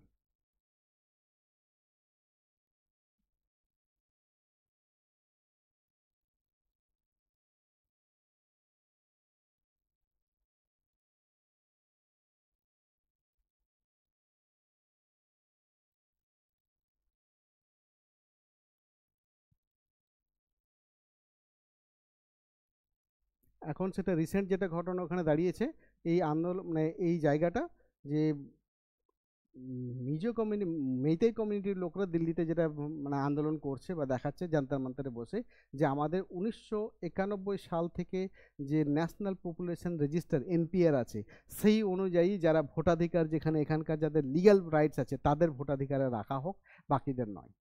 বুঝতে পেরেছো? যে 1991 সালে যে ন্যাশনাল পপুলেশন রেজিস্টার হয়েছে, যেমন এখানে এনপিআর এর কথা হচ্ছিল না, ঠিক আছে, তো এই ন্যাশনাল পপুলেশন রেজিস্টার অনুযায়ী আর বাকি যারা আছে তাদেরকে ফরেনার বলে ঘোষণা করা হোক, ঠিক আছে, মানে কুকি যারা এসছে আর কি, হ্যাঁ, ঠিক আছে। তো আলটিমেটলি সরকার সেই ঠিকঠাক প্রয়াস রেখেছে, চলছে, করছে। আর্ম ফোর্সেস থেকে শুরু করে প্রচুর পরিমাণে প্যারামিলিটারি ফোর্সেস সেখানে পড়ে, যেহেতু কমিউনিটিটা ছোট নয়, মেইতাই কমিউনিটি অনেক বড়। আর কুকি কমিউনিটি ছোট বললে হবে না, কুকি কমিউনিটির সমস্ত হচ্ছে আর্মড, সবাই হচ্ছে আর্মড, মানে ওরা নিজেরাই একটা তাদেরকে টেররিস্ট বলে ঘোষণা, এবং চিফ মিনিস্টার নিজেও বলেছেন যে more of them are terrorist, মানে তারা আসছে ওপার থেকে এবং তারা টেররিস্টই আছে আর কি, মিলিট্যান্ট গ্রুপ, এই মিলিট্যান্ট গ্রুপ। আর রিসেন্ট এই যে 26 থেকে, আজ কত তারিখ, 24, এই 26 থেকে 28-এর মধ্যে 900 মানে একটা মানে ইনপুট আছে 900 মিলিটারি কুকি মিলিটারি মানে ইনসার্জেন্টস প্রবেশ করার কথা আছে। ভারত সরকার কি করেছে, ভারত সরকারের কি রেসপন্স? ভারত সরকার এই ক্ষেত্রে দেখলো যে মণিপুরে ইন্টারনাল বা যে কোনো স্টেটে ইন্টারনাল ডিস্টারবেন্স হলে পলিটিক্যাল অ্যাঙ্গেল থেকে তো সেখানে একটা রাষ্ট্রপতি শাসন তো ঘোষণা করবে, নাহলে ন্যাশনাল এমার্জেন্সি যেটাই হতে পারে, ঠিক আছে? তাহলে মণিপুর সংবিধান অনুযায়ী চলছে না, ধরো চলাতে পারছে না সেখানকার লোক, তাহলে তো কিছু একটা হয় রাষ্ট্রপতি শাসন করবে, নাহলে ন্যাশনাল এমার্জেন্সি করবে। তো ভারত সরকারের কথা হলো যে আমি ন্যাশনাল এমার্জেন্সি করিয়ে রাষ্ট্রপতি শাসন তো কাউকে নিয়ে করব, তাহলে সেই যে মণিপুরের সরকার আছে he is 100% cooperative with me, আমার সাথে সেন্ট্রাল গভর্নমেন্টের সাথে 100% কোঅপারেট করছে, সমস্ত রিপোর্ট দিচ্ছে। 14ই মে সে নিজেই প্রাইম মিনিস্টার সিএম গিয়ে হোম মিনিস্টারের সঙ্গে বসে সমস্ত কিছু আপডেট দিয়ে এসছে। তখন হোম মিনিস্ট্রি থেকে আবার কি করা হয়েছে যে একটা মিলিটারি অ্যাডভাইজার হিসাবে, মানে সিএম এর একজন অ্যাডভাইজার হিসাবে, একজন কমান্ডার হিসাবে দুজনকে নিয়োগ করা হয়েছে। একজন কুলদীপ সিং আর একজন কি সিনহা আছে। তো কুলদীপ সিং সমস্ত কিছু উনি সিআরপিএফ এর বড় পোস্টে একসঙ্গে ছিলেন, তো উনি এদের সবাইকে কন্ট্রোল করছেন কিভাবে এই মানে রাইটসটাকে, এথনিক ভায়োলেন্সটাকে কন্ট্রোল করা যাবে। তার জন্য প্রচুর পরিমাণে প্যারামিলিটারি ফোর্সেস থেকে শুরু করে সমস্ত কিছু, শুধু আসাম রাইফেল নয়, বিএসএফ থেকে শুরু করে সিআরপিএফ থেকে শুরু করে প্রচুর মানে মানে কোম্পানি বাহিনী সেখানে পাঠানো হয়েছে সেটা কন্ট্রোল করার জন্য। কিন্তু আজকের দিনেও কিছুদিন আগে দেখলে যে বিজেপি মিনিস্টারের বাড়িতে ড্রোন অ্যাটাক হচ্ছে, কুকিরা করছে। তো কোথায় পাচ্ছে ড্রোন? সাধারণ মানুষের কাছে ড্রোন আসবে? হ্যাঁ, এই ড্রোন কোন কমিউনিটি থেকে আসে, কোথা থেকে আসে? তো এর পিছনে যে ফান্ডিং শুধু যে ধরে নিলেই যে দূর থেকে আপাত দৃষ্টিতে শুধু চাইনিজই আছে সেটা নয়, চাইনিজ থেকেও বড় গেম কেউ খেলার চেষ্টা করছে। আর বড় গেম কি হবে, বড় দাদা একটা আছে, ঠিক আছে? হ্যাঁ হ্যাঁ, ঠিক আছে। কিছু অসুবিধা, কিছু বুঝা?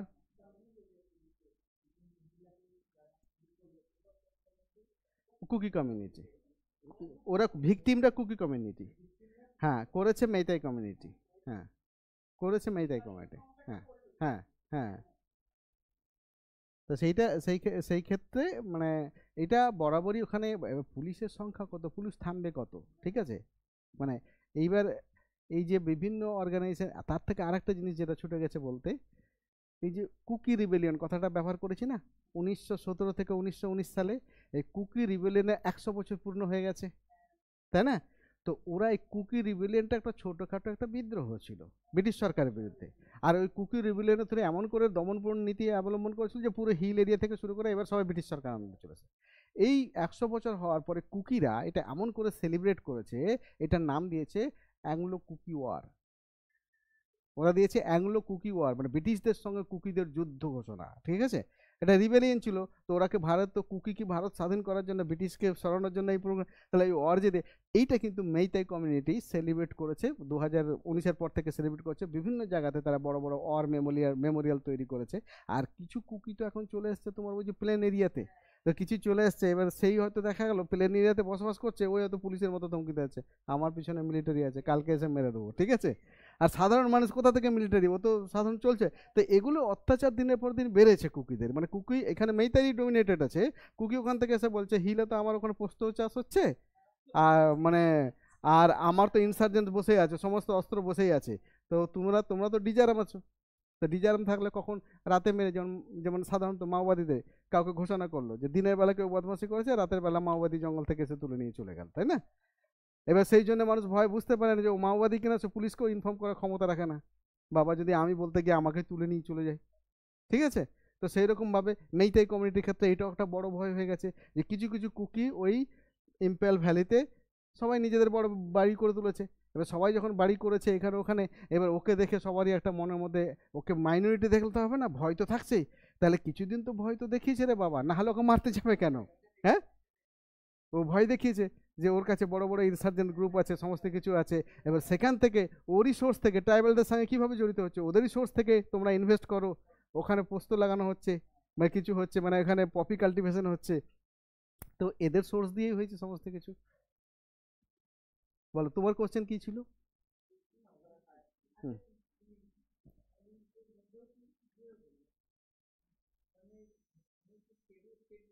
স্টেট পুলিশ যেটা, স্টেট পুলিশ পুরোটা হ্যাঁ। তো এই সাধারণত খুব কম হবে। কেন কম হবে? কুকি তুমি ধরেই নিতে পারো একটা পিছিয়ে পড়া জাতি, যারা হিলে বসবাস করে, যারা পড়াশোনা শিক্ষা এ সমস্ত কিছু মানে ওইরকম। আর যখনই পড়াশোনা শিক্ষা বা চাকরির কথা বলবে তখনই তো ও প্লেনে চলে আসবে, তাই তো? এখানে চলে আসবে। আর ওখানে তো সংখ্যা খুবই কম ছিল। হি যে আস্তে, আস্তে বেড়েই যাচ্ছে দিনের পর। কোথা থেকে আসছে? আসছে তো ওপার থেকে। তাহলে মায়ানমার থেকে যখন আসছে সংখ্যা যদি আস্তে, আস্তে এদের বেড়ে যায়, আর এদের মধ্যে যারা একটু পড়াশোনা শিক্ষিত হলো, ও তো ওখানে থাকতে পারবে না। কেন পারবে না? কারণ ওদের কাছে অড ম্যান আউট হয়ে যাবে। তাই না? তুমি সাধারণত দেখবে একটা ছেলে গ্রামে শিক্ষিত হওয়ার পরে যে জায়গা থেকে এখান থেকে হয়তো শিক্ষা নিয়ে গেল কলকাতা থেকে, যে গ্রামে বাড়ি বা যেখানে দেখছে অনেক কিছু মিলাতে পারছে না, মানে আন্ডারস্ট্যান্ডিং করতে পারছে না, তখন কি করছে? প্রয়াস করছে একটা কাজ করে, কেন মানুষ এখানে আসার পরে সিটি ছেড়ে যেতে চায় না, যে আমি ওখানে বাড়ি আর যাবো না, এখানে একটা কাজ করে থেকে যাব। তো ওই রকম ভাবে যারা ওখানে শিক্ষিত হয়েছে, একটু কিছু হয়েছে, যারা একটু পড়াশোনা বা একটু ভালো কিছু চিন্তা ভাবনা করছে, রাস্তা নেই, ঘাট নেই, ডাক্তার নেই, হসপিটাল নেই, কিছু নেই, ঠিক আছে, মডার্ন ট্রিটমেন্ট নেই, তো ওরা তখন প্লেনে চলে আসছে। এবার ওরা প্লেনে যখন এসছে তাহলে পিছনটাকে ব্যাকগ্রাউন্ডটাকে তারা একটা ইউজ করতে পারছে। কিভাবে ইউজ করছে? যে এখান থেকে কিছু লোকের সাথে আস্তে আস্তে রিলেশনশিপ হয়ে, যে তোমরা টাকা ইনভেস্ট করো, ওখানে পপি কাল্টিভেশন হবে, ওখানে ফরেস্টের গাছ কাটা হচ্ছে কিছু, সেগুলো সব বড় বড় ঘটনা ঘটছে, যেখানে মণিপুর সরকার সেই সমস্ত রিসোর্স থেকে কিন্তু বঞ্চিত হচ্ছে। আর পপি কাল্টিভেশনের টাকা তো বেশিরভাগ ক্ষেত্রে টেররিস্টদের ফান্ড দিয়েই ঢুকছে। আর কিছু লোক হয়তো এখানে যেটা তো নিষিদ্ধ আমাদের দেশে কাল্টিভেশন, তা সেই কাল্টিভেশন করে ইন্টারন্যাশনাল একটা বড় ট্রেড। আর এই ট্রেডের থ্রু তোমার কি হচ্ছে? স্মাগলিং হচ্ছে, আর্মস থেকে শুরু করে বড় বড় জিনিসের স্মাগলিং হচ্ছে। তো সেটাকে বন্ধ করার জন্য মণিপুর সরকার বদ্ধপরিকর হয়ে যে ট্রাইবাল কমিউনিটিকে যে 7th নভেম্বর যে আইন করলো, সেখান থেকে তারা তাদের 1970-1980 সালের যে আইন ছিল সেখান থেকে তারা পিছিয়ে আসলো, এটা রিফর্ম করে 7th অ্যামেন্ডমেন্টের দ্বারা, যে এই সমস্ত হিলি এরিয়া বা এগুলো প্রোটেক্টেড এরিয়া, এগুলো ওয়াইল্ড লাইফ স্যাংচুয়ারি এরিয়া, এগুলো তোমার মানে সিকিউর এরিয়া, এগুলো তো তোমরা অনাধিকার প্রকাশ করেছো, এখান থেকে তোমরা সরে পেছনের দিকে যাও, একদম পেছনে হেরে তাদেরকে সেখান থেকে ইভিকশন করছে। বুঝতে পারছো? আসল খেল হচ্ছে সেই ল্যান্ড গ্র্যাব করার আর কি ব্যাপারটা। না, এটা দুটো কমিউনিটি শুধু ওটা নয়, এই কুকিদেরই মধ্যে 34-34খানা মিনিমাম ডিফারেন্স ক্ল্যান আছে। মেইতাদের মধ্যে অনেকগুলো আছে, সেরকম মেইতাদের মধ্যে তো 3টে মেজরিটি হিন্দু হয়েছে, তারা মেইন স্ট্রিমে চলে এসছে। আর কিছু যেটা ওই যে ওই হিন্দি মুসলিম আছে, আর কিছু যেটা হ্যাঁ একদম যারা লোকাল এটাকে ফলো করে এরকম আছে। তো সব এদের মধ্যে অনেক ডিফারেন্স আছে। হুম। এদেরকে এরা ফরেনার বলে, মেইতাই কমিউনিটির লোক এদেরকে ফরেনার বলে, বাইরে থেকে এসে তোমরা একে ঢুকেছো বা কিছু করেছো। ঠিক আছে, ঠিক আছে, ছাড়ছি তাহলে।